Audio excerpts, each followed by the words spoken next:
Landmine Squat. Now, when setting up for this exercise, click the link in the description and it shows you how to set up the landmine when performing this exercise. Once you've got all that sorted, let's get into the movement. So, both hands are going to be gripping and palming the bar. We don't want to alternate grip, we want a full palm on both hands. The weight is then going to stay close to our chest throughout the entire movement. Feet are going to go back. You're going to be slightly leaning in to this exercise. And then you're just going to perform a full squat, going as deep as you can, all the way up. As deep as you can, all the way up. One more.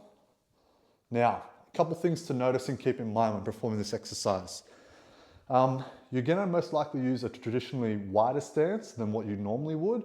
So sort of hip width or outside of that. Don't be afraid to experiment and see what feels comfortable. As you come down into the squat, if you notice that you're shifting and leaning onto your heels, almost as if you're going to fall back, step further back.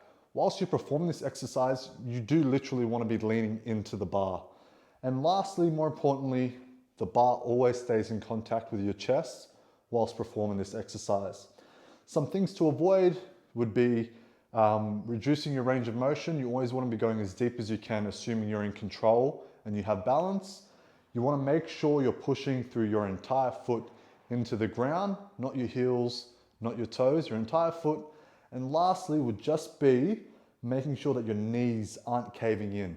A small degree of change throughout the exercise is okay, but anything excessive to the point where your feet are peeling off the ground, or so much so that your knees are almost going to touch each other, then reduce the weight and focus on keeping the knees in line with your feet. That's the general rule of thumb.